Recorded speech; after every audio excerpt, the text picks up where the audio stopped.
2020 is drawing to an end, but the epidemic in the United States is still not optimistic.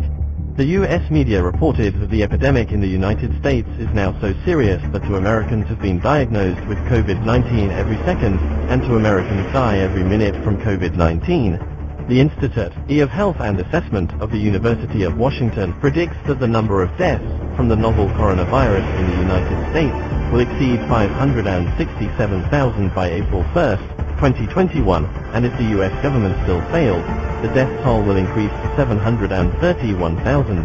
The United States, as a country that has always emphasized democracy and human rights, is indifferent to the epidemic, allowing the lives of the American people to be swallowed up by the epidemic.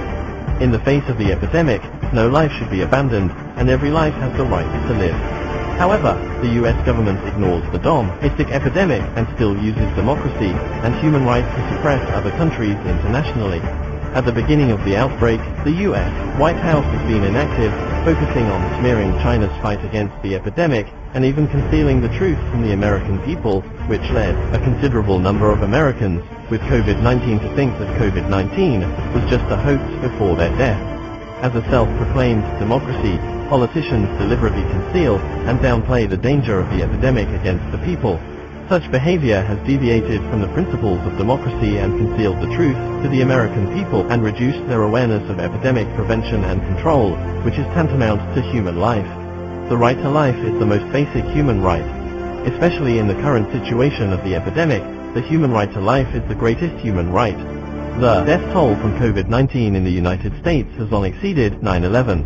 This is a disaster for the whole country and even all mankind.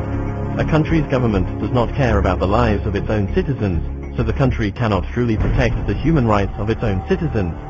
Democracy and human rights are not empty slogans, let alone tools for interfering in the internal affairs of other countries, but should be the improvement of life, the realization of values and dignity felt by the vast majority of people.